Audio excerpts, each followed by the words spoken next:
Tomek, claque parce que je n'ai pas de poignée. 3, 2, 1.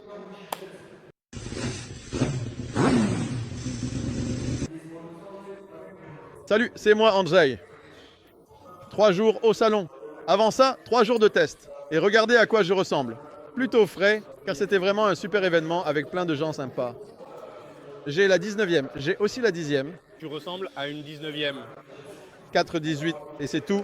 Venez, parce que c'est déjà la fin du salon en gros. Mais c'est le moment idéal pour faire le tour de toutes les nouveautés, car on les a bien parcourues et on va vous montrer ce qu'il y avait de plus sympa et ce que vous avez manqué. Commençons par Ducati, car c'est le plus proche de notre stand. Venez, venez, ici ça va être sympa. Bon, le petit diable, évidemment. Un bon petit diable, c'est toujours cool. La Multistrada 950S, dont vous verrez bientôt nos premières impressions sur notre chaîne et lirez sur notre site internet. Et alors, une surprise, parce que ce n'est pas la 950S, mais la 1260S, car elle se ressemble tellement, mesdames et messieurs. Cette Multistrada Enduro, que nous connaissons déjà très bien, viens, viens, viens, car ici, il y a un sujet bien plus important en ce qui concerne la première. Le nouveau hypermotard que je vais seulement essayer. Mais ce n'est pas ça. Je voulais te montrer. Viens, viens, viens, viens, viens. Regarde ici. Mais c'est ça. Mais c'est ça. Cette petite aile coûte 470 € et la moto entière presque 200 000. Vous savez pourquoi? Parce que c'est la Panigale V4R, c'est-à-dire une moto pratiquement de course qui a été spécialement conçue pour gagner le championnat du monde de Superbike, parce qu'il n'y avait pas d'autre raison pour cela. 1000 de cylindrée, 230 chevaux, évidemment sans Euro 4. Le poids, là je ne me souviens plus, pratiquement rien. Je vous en dirai certainement beaucoup plus sur cette moto dès que je l'aurai essayée, et je vais l'essayer, car c'est une machine qui, juste après ce salon, ira chez Ducati Toruń et servira de base à la construction d'une véritable moto de course qui participera à la série Alpe Adria. Et le meilleur, c'est que Ducati Toruń aime Andrzej, et Andrzej aime Ducati Toruń parce qu'il le laisse moi la conduire. Apparemment, ils me font confiance. Je ne les laisserai pas tomber. Eh bien non, non, je ne vous décevrai pas. Je conduirai certainement poliment et rapidement. Allez, brouilleur, brouilleur. Très cool. Celui-ci est un modèle assez intéressant, très similaire au SV650, mais il n'est pas aussi captivant et intéressant que la remarquable Moto Guzzi V85 TT que Monsieur Dragon conduit actuellement avec beaucoup de plaisir et d'enthousiasme. Il est allé le tester, donc dans les prochains jours, vous verrez ses premières impressions et ensuite vous en lirez plus dans le magazine dans le numéro 4. Concept très intéressant. Une moto de tourisme adventure pour ceux qui aiment se démarquer de la foule, parce que c'est ça l'idée, que ce soit joyeux et coloré. Et cette moto bat certainement toutes les autres en matière de style et d'originalité. Différents Guzzi, Guzzi, Guzzi. Piaggio pour le permis de conduire catégorie B, n'est-ce pas? Pour un permis de conduire de catégorie B, d'accord. Merci beaucoup. C'était une déclaration, nous en avons parlé. C'était une déclaration courte et spécifique à la catégorie B. Sur le chat, B est bien 500. Et bien maintenant, n'importe qui possédant un permis de conduire peut conduire une telle voiture. Merci. Merci beaucoup. Viens ici, plus d'elle, plus d'elle.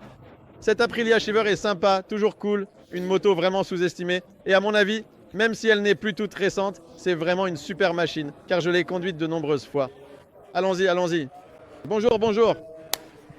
Cool. Paul Boruta. Qui ne se souvient pas de Paweł Boruta? Cet idiot, oui. Une fois une Ducati, alors Maintenant tout. Thomas Kenjor. Monsieur Kenjor, dites-moi ce que vous pensez de ce que nous allons vivre sur ce vélo au cours de la saison à venir. Il a aussi des ailes, il a des ailes, il volera. mais il volera autour de Poznań. La nouvelle Aprilia RSV 4500 Factory. Beaucoup de puissance d'Aprilia. Quel est son pouvoir? 217 chevaux dans la spécification dans laquelle il se trouve ici. Et si nous supposions un Akrapovic complet, 230 chevaux, Et ce sont vraiment des valeurs qui me parlent beaucoup. je vais encore faire la course sur la V4 et la RSV4.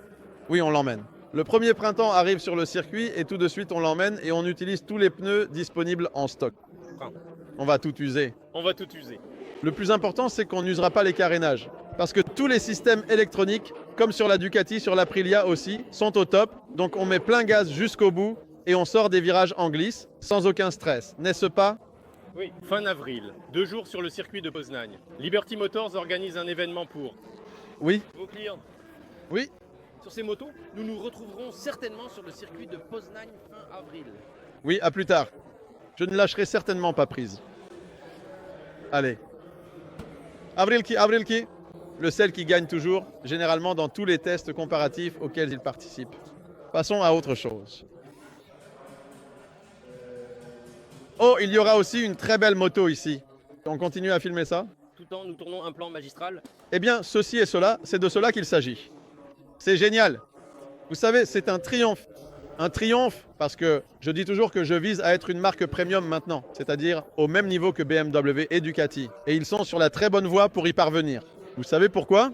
Parce qu'ils ont des motos sympas et stylées, parce qu'ils ont la meilleure qualité en ce qui concerne les détails. Si, viens, je vais te montrer, par exemple. Personne d'autre actuellement ne fait autant d'efforts pour que, regarde, chaque petit cache soit comme ça. Chaque injection ressemble à un petit carburateur. Tout est simplement une petite touche de raffinement, ce qui fait que, regarde ici par exemple à l'arrière, comme c'est sympa. Tout est une petite touche de raffinement, ce qui fait que Triumph a vraiment d'énormes chances. Eh bien, en fait, à mon avis, ils l'ont déjà fait. Ils sont tout simplement tout en haut de la gamme en ce qui concerne les motos. Regarde, mince, cette fermeture de nez, quel cas. Et en plus d'avoir des machines construites de façon aussi exceptionnelle, ils ont aussi de nouveaux modèles vraiment intéressants. La Traxonic est dans le top 5 des motos que je veux avoir. Il lui manque juste encore un carénage comme ça. Et alors, elle sera dans le top 5. Et vous savez pourquoi? Pas parce qu'elle est jolie, ça ne m'intéresse pas. C'est parce qu'elle roule comme une vieille moto, mais en même temps comme une moto neuve. Il faut un peu se battre avec elle dans les virages, mais en même temps, la suspension est moderne. Les freins sont vraiment sympas. Tu gardes les gaz jusqu'au bout. C'est un plaisir énorme de piloter cette moto dans les virages. J'ai même reçu récemment, pour la première fois de ma vie, une amende en Espagne pour avoir roulé trop vite dans un virage. J'étais trop plié, ma tête dépassait de la ligne, mais c'est un détail. Viens ici, Tobias. Oh, monsieur Tobias, ce sera probablement notre moto Triumph préférée cette année. Rouilleur. Scramblé 1200 XE, une moto qui est un scramblé comme avant. À l'époque, il n'y avait pas de motocross, il y avait des scramblers, c'est-à-dire des motos ordinaires, avec une suspension un peu plus haute et des pneus tout-terrain. Et c'est exactement ça. Voilà, s'il vous plaît. 1200 de cylindrée, suspension réglable, hop, c'est fait. 21 pouces à l'avant, à l'arrière 17 ou 18. Probablement 18. 17, c'est 17 pouces à l'arrière. Eh bien, un style inimitable. Regardez, encore des petits détails. Des détails, donc le scramblé pour le tout-terrain et le premier test que nous allons faire. Il sera justement en tout-terrain et il me semble que le plus sympa serait de l'emmener sur un rallye tout-terrain. Ouais. Et voici les triomphes des tigres. Des chars indestructibles. Très cool. Et maintenant, avec un pas de danse, et viens ici, laisse-les la voir. Nous allons passer au camion. Équipe de course Wojcik. Les gars, ne plaisantez pas en dansant. 14 pilotes participeront à la saison à venir, probablement dans 6 séries de courses d'endurance mondiale. Bonjour monsieur. Salut. Endurance mondiale. 300, 600 litres. Des pentes, pas des pentes. C'est tout dans cette salle. Nous faisons une petite coupure et passons à autre chose. 3, 2, 1. Et allons-y. Yamaha. C'est une entreprise grâce à laquelle nous sommes un peu présents à ce salon. Car ce sont eux qui ont dit pour la première fois, d'accord, on participe à ce genre de salon ici, au PTAC Warsaw Expo l'année dernière. Et merci Yamaha pour un si bel événement. Enfin, en partie.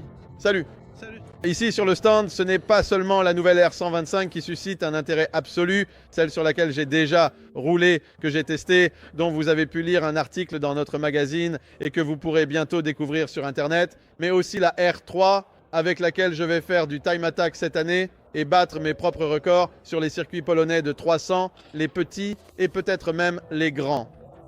Le plus grand succès, c'est la moto qui est constamment prise d'assaut. Celle-là. Nous ne savons pas si nous pouvons montrer les visages de ces personnes. On peut. Regardez. La voilà. La Yamaha Ténéré 700. Oui, elle n'est plus sous le nom de code T7. C'est vraiment la Ténéré 700 maintenant. Si on fait encore quelques tours comme ça, je vais me sentir mal. Super machine, car tout le monde a hâte qu'on puisse la conduire. Une aventure de catégorie moyennement légère ou moyennement lourde. Et regardez à quel prix. Oh mince, je ne le savais même pas. Si c'est vraiment le cas. et qu'elle a vraiment une suspension réglable et le moteur de la MT-07.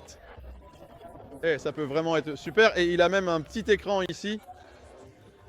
On emmènera certainement cette moto à de nombreux rallyes cette année. On a hâte de la tester et je pense que tous les fans de moto adventure vont en devenir fous. J'espère bien. Parce qu'on a besoin d'avoir des motos aussi sympas. On continue à travers le stand Yamaha. Là-bas, on a la série XSR moderne et très jolie. Ici, de nouvelles couleurs pour les best-sellers MT-09, MT-10. Enfin, pas de nouvelles couleurs. Et la plus grande curiosité du salon. L'un de mes modèles atypiques préférés, la Yamaha Niken. Vous la connaissez déjà parce que je l'ai déjà testée. Mais vous savez quoi? J'ai encore une vidéo qui n'a pas été publiée. Et si vous me dites de le faire, je le ferai. Et pourquoi pas? On peut se le permettre. On en a les moyens. On a notre propre maison d'édition. Allons voir la BM. Quoi qu'on en dise, chez BMW non plus, ce n'est pas la misère, car dès l'entrée du stand, on est accueilli par la HP4 Race, une moto entièrement en carbone. C'est du carbone ici, c'est du carbone là-bas, tout est en carbone. La suspension, comme sur les motos de la catégorie MotoGP. Regardez ça. C'est la dernière pièce en vente en Pologne. Donc si quelqu'un a 350 000 zlotys de côté et veut posséder une moto totalement unique et en édition limitée, c'est celle-ci. C'est une machine, je pense, aussi rapide, voire plus rapide que ces motos de compétition que vous voyez. C'est sans doute une super bike. Si je ne me trompe pas, c'est certainement une moto du World Endurance. Des courses comme Le Mans, le Bol d'Or, toutes les courses de 24 heures et de 8 heures. Et voici la G310 de coupe. C'est aussi une très chouette petite moto. Ensuite, la série Héritage. Et ici, en dehors de toutes ces belles peintures, je vois que c'est une série 719. Ce sont un peu des customs de série. L'idée, c'est que BMW a maintenant un très grand catalogue pour la personnalisation des motos. Regardez ça, tout cela en fait partie. R90 Pure, donc théoriquement ce sont les naked les moins chers de la série Héritage de BMW, mais regardez-moi ce look. C'est incroyable, parce que maintenant tout le monde peut acheter une moto de base et s'amuser à l'infini avec le catalogue. Tu changes ceci, tu changes cela, tu montes cet échappement, tu installes cette coque arrière, tu modifies la peinture. Tu peux vraiment tout faire. Regardez comme ces graphismes et ces selles sont stylés. Ouais. C'est vraiment amusant, c'est comme du modélisme moto. Moi, ça me plaît. Qu'est-ce qu'on a ensuite? Des routières, des scooters, des scooters, des scooters. Mais venez, on va arriver à la moto que j'attends vraiment avec impatience. Elle est ici. Salut Monica. Je fais un film. C'est celle-là. La nouvelle BMW S Minerer. Devinez quoi? Moi, Andrzej, dans une semaine, je vais déjà rouler dessus au Portugal, sur le circuit d'Estoril. Je vais lui mettre les gaz, je vais lui faire des trucs. Je vais pousser ça à fond pour voir comment fonctionne le contrôle de traction et si vraiment il va gérer tout seul les dérapages. J'utiliserai tous ces boutons que je ne connais pas encore. Je sais plus ou moins à quoi ils servent, mais je vais le découvrir par moi-même. Suspension semi-active. Le plus important est qu'il s'agit d'une moto entièrement nouvelle. Cadre, moteur, tout. Absolument tout sur cette moto est nouveau. Il n'y a aucun lien avec l'ancienne S1000RR. Et une information intéressante, c'est qu'après la première manche du World Superbike, Sykes a terminé une fois, je crois, 6e ou 7e et une fois 10e avec une moto dont le moteur était pratiquement d'origine. Car il n'existe pas encore de pièces de course pour le moteur de ce modèle. Si c'est vrai et que cette moto a réussi à tenir le rythme face à tous ces fous furieux, alors franchement, respect. J'ai hâte. Et ici, regardez, encore des GS. Je suis content que le test de la R1250 GS sur YouTube vous ait beaucoup plu. Ici, nous avons la F850, version Adventure. Désolé, je parle un peu vite, mais il nous reste encore beaucoup à voir. Allez, les filles de BM. Toujours cool. Tous les vélos sont cool. À propos d'eux, et celui-ci est exactement comme ça. Quel est probablement l'équipement le plus controversé, à part Niken, de ce salon? Katanka? La toute nouvelle Suzuki Katana, qui, comment pourrais-je le dire, est vraiment impressionnante. Il me semble qu'elle lance un peu une nouvelle tendance, parce que les gens se demandent « Mince, comment est-ce possible? Quel téléviseur? Pourquoi c'est si moche ?» Oh, dans 1 an ou 2, ils changeront d'avis, car il me semble que toutes ces motos héritage que l'on voit chez Yamaha, BMW et Triumph pourraient bientôt commencer à adopter justement ces téléviseurs carrés. Vous savez pourquoi? Parce que la mode fonctionne par cycle. Les pattes d'éléphant étaient même populaires autrefois. Ensuite, elles sont redevenues populaires. En ce moment, on est dans une phase où les motos ressemblent à celles des années 50, 60, 70. Et maintenant, on revient à l'ambiance des années 80 et 90.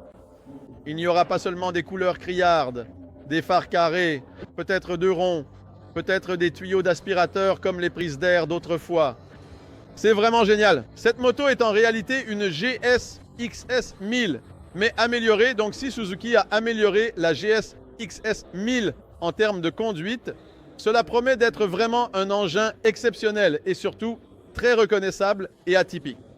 Moi, ça me plaît, et pour ceux à qui ça ne plaît pas, tant pis. Crois-moi, souviens-toi de mes paroles, tu peux toujours changer d'avis. Nous continuons. Mais Suzuki, là, c'est pas seulement Katana, mais aussi un projet avec Paweł Gorka. Paweł va essayer de rivaliser un peu sur les circuits avec la GS XR 1000 cette année. Je ne connais pas encore ses plans exacts, mais à mon avis, c'est une excellente initiative, car sur nos circuits, c'est un peu ennuyeux, et selon moi, la GS XR 1000 mérite d'apparaître sur la piste dans cette configuration et de vraiment montrer que c'est une moto extrêmement rapide, parce que je le sais. Et là, nous passons immédiatement en douceur à un autre Speeder 125. Une machine très joyeuse. J'ai conduit à la fois la GSXR et la GSXS, cette naked. À mon avis, ce sont parmi les 125 les plus maniables actuellement disponibles. Et attention, nous aurons probablement une petite surprise pour vous, mais je ne vous porterai pas la poisse tant que nous ne l'aurons pas. Allons faire l'amour. Mais cela semblait dégoûtant. Mais regardez ces tuyaux, ils ne révèlent qu'une chose. Nous sommes au stand MV Agusta. MV Agusta a un nouveau distributeur. Et le distributeur dit que tout ira bien, qu'il y aura des motos, qu'il y aura des pièces. Et j'en suis très heureux parce que MV Agusta, je ne sais pas si vous le savez, a un nouvel investisseur. Il y a vraiment une grande motivation dans l'entreprise pour relancer le sujet. Donc en plus de ce genre de magnifique moto sportive dont j'ai pu oublier le nom, c'est bien la F3. Nous avons le Dragster que nous connaissions déjà. Et mince alors, le Brutal. Le Brutal est vraiment brutal. 12 chevaux, si je me souviens bien, dans un naked bike. Mais ça doit être quelque chose de merveilleux. Toute l'électronique, regardez les détails. C'est de la pure folie, c'est de l'art. Regarde le thé de fourche, comme il est épais. Mais ici, il y a un petit trou. Tous ces petits éléments en carbone, sur du carbone, on n'y prête même pas attention, parce que c'est de l'italien après tout. Mais la vérité, c'est que tout cela est encore en pré-production. C'est une moto qui est simplement venue en tant que modèle de démonstration. Mais regarde aussi ici, il y a des sortes d'ailerons pour maintenir la moto au sol. 4 cylindres en ligne issus de la F4 de course, une méga sportive, dans une version naked bike totalement unique. 189 000 zlotys et mince, des détails tels que c'est complètement fou. Oh, je vois même une suspension semi-active et d'autres choses du genre. C'est une MV Agusta pour les vrais passionnés, des fous furieux qui veulent avoir quelque chose d'absolument unique. Mais il existe aussi une MV Agusta bien plus pratique. L'Agusta avec le nom le plus long, Turismo Veloce 800 Lusso. Regarde, je vais jouer avec l'embrayage. Regarde comme le panier d'embrayage fonctionne joliment là-bas. Donc, une moto de tourisme pour les gens qui veulent se distinguer par l'originalité et la beauté de leur machine. De même, suspension semi-active, ou du moins à commande électronique. Nous allons bientôt tester cette moto. Un tas d'appareils électroniques. Moteur 3 cylindres d'une cylindrée de 800. Quick Shifter n'est pas un quick shifter d'après ce que je peux voir. Un équipement vraiment méga cool et intéressant. Il y aura certainement un test très bientôt. Toby. Passons à autre chose. Merci. J'enregistre maintenant. Est-ce que tu enregistres? Regardez, c'est une chose intéressante. Car il n'y a pas que des motos à la foire, mais aussi beaucoup d'accessoires. Et c'est une marque qui est en train de faire une forte présence en Pologne. Klim. Je ne sais pas, si vous ne le savez pas, c'est étrange que vous ne le sachiez pas, car c'est une marque de méga qualité, méga populaire dans le monde. Et Lyndon Poskic y monte. Oh, et Lyndon Poskic y monte, et tout le monde le sait. Je ne vous dirai pas combien cela coûte maintenant, mais c'est probablement absurdement cher. Cet ensemble coûte probablement 7 ou 8 000 zlotys. Mais apparemment, ça vaut le coup. Nous allons le tester lors des rallyes. Oh mon Dieu, je tâtonne, vraiment. Je vous en dirai certainement plus sur ces vêtements. Lame, Lamina, comment sais-tu cela? Gore-Tex Pro, c'est-à-dire très imperméable. Très imperméable. Eh bien, Climat va me le montrer, car c'est agréable quand des marques aussi fortes apparaissent. Cela signifie qu'elles commencent à prendre la Pologne au sérieux. Allons chez Husqvarna. Nouveau vélo. Désolé. Allez, nous avons du travail à faire. Nous n'avons pas le temps pour des bêtises. Bonjour Infimignon. Oh, regarde. Bien, il s'agit d'un produit PR Manager. Dites-moi, c'est un chef de produit RP. Dites-moi, que souhaitez-vous transmettre aux jeunes à travers votre travail? Rien. Une Husqvarna achetée par KTM est pourtant inoubliable et même un peu chouchoutée. Une marque qui expérimente beaucoup en matière de moto et qui expérimente avec la série Svartpilen et Vitpilen. Je les confonds toujours, mais il me semble que derrière moi se trouve la Svartpilen 701 sur laquelle je vais bientôt rouler aussi. Une approche super sympa de la moto classique, mais dans une forme totalement moderne. Un moteur monocylindre que nous connaissons depuis longtemps chez KTM, par exemple le 690, qui se trouve actuellement aussi dans la Husqvarna 701 Supermoto et Enduro. Un peu plus de 70 chevaux issus d'un seul cylindre. Un look vraiment sympa. Des pneus qui aiment aussi bien la terre que l'asphalte. Ce sera vraiment intéressant aussi. Nous aimons aussi les petits. Tiens, prends celui de gauche. Et nous les aimons le plus parce qu'ils sont de type 390 et qu'ils vont vraiment à un rythme effréné. J'espère que celui-ci ne me décevra pas non plus. Eh bien, ça a l'air incroyable. C'est vraiment cool. Nous continuons. 3, 2, 1 et... Et voici une autre initiative audacieuse. Un nouveau distributeur Betty en Pologne. Beta prend vraiment une grosse part à KTM avec ses motos, car il pousse vraiment fort. C'est un enduro à deux temps. Regardez, suspension ZF allemande, Euro 4, grâce à des mélangeurs d'huile un peu bizarres. Et surtout, Beta est actuellement sans doute le champion du monde en enduro. Ils ont remporté le titre, si je me souviens bien. En plus de ça, beaucoup de motos de trial, pas seulement des motos de trial. Nous allons certainement découvrir cette marque de très près cette année, car il y a une envie d'agir, de tester et surtout de s'enthousiasmer. Benelli. Et vous serez probablement d'accord avec moi pour dire que Benelli a une chance d'être réellement bon sang. C'est un long shot. J'étais récemment en Espagne, je roulais en ville et il s'est avéré que la moto la plus courante était la TRK 502 à Valence. Sérieusement, Tobias l'a poussé à bout, a essayé de la casser, mais il n'y est pas arrivé. Cette petite moto s'en est vraiment très bien sortie. Josemienne ne fait que promouvoir ses machines. Mais en dehors de ça, regardez le custom qu'on peut construire sur cette machine. Et je vois aussi de nouvelles variations autour du Leoncino, ou peut-être qu'il ne s'appelle même plus Leoncino, il a sûrement un nouveau nom. Quoi qu'il en soit, les vélos vraiment cool ont besoin d'un peu de travail sur les réglages de suspension et de freinage, mais il est possible que ces modèles en 2019 aient déjà amélioré cela. Et Benelli Diavel. Bon sang, c'est vraiment un Benelli Diavel. Bon, ils ont un peu exagéré, mais personne n'est parfait. Vous pouvez certainement trouver quelque chose de cool chez Benelli. Prêt à courir. Mais ça va être la guerre. Ça va vraiment être la guerre avec la Ténéré 700. Et même, ce sera une guerre avec les émotions. Je sais que cette moto va rouler, oh mon Dieu. Je connais ce moteur du nouveau Duke.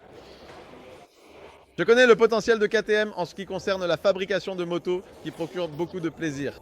Bon, il est moche, qu'est-ce qu'on peut y faire? Mais la KTM 790 Adventure R, c'est quelque chose. C'est l'un des modèles que nous attendons le plus cette année, justement à côté de la Ténéré. Que penses-tu de ces réservoirs ici? Et moi, je viens seulement d'apprendre récemment que le réservoir d'essence est placé aussi bas ici et que cela est censé aider à la répartition du poids. Et il me semble qu'il pourrait y avoir un peu de vrai là-dedans. On verra comment cela va se répercuter sur les chutes, la garde au sol et d'autres choses du genre. Bientôt, très bientôt, Tobias. Bientôt. Mais tout le monde s'active. Le dimanche, le salon est déjà terminé. Mais on va encore rattraper l'Indian. Heureusement, Tobias l'a déjà essayé plus tôt et maintenant on peut le regarder.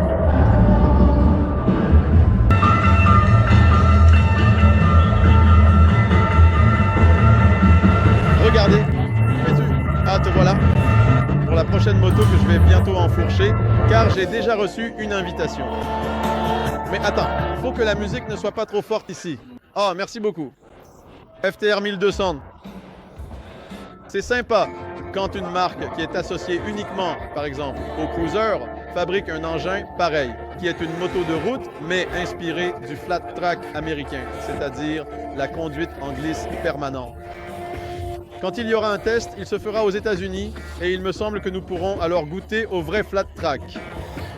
Mais Indian a une bonne approche et il me semble qu'Indian a vraiment des chances réelles s'ils arrivent seulement à résoudre, comme on dit, leurs problèmes de production chronique. Parce que tout le monde veut tellement les acheter qu'il est difficile de les obtenir physiquement. Mais s'ils y parviennent, ces gosses-là n'auront pas la vie facile. C'est-à-dire Harley Davidson et les gars de Liberator. Il n'y a pas vraiment besoin de parler de Harley. Ils n'ont pas besoin de nouvelles motos parce qu'avec ce genre de machine, ils ont le respect assuré en permanence. Voilà, c'est tout. Je suis fatigué, mais j'ai réussi à finir à temps. C'était le compte-rendu le plus rapide d'un salon dans l'histoire du monde de la moto. Peut-être parce que c'était seulement la deuxième vidéo reportage. Tout ça grâce à Tobias. Et la meilleure. La fête était vraiment de première classe. Viens, montre encore ta tête. Merci à tous ceux qui sont passés sur notre stand. Prenez soin de vous et on se revoit l'année prochaine. Hein? Ou peut-être même avant, lors d'un de nos petits événements du monde de la moto. L'année prochaine au salon. Oui, salut.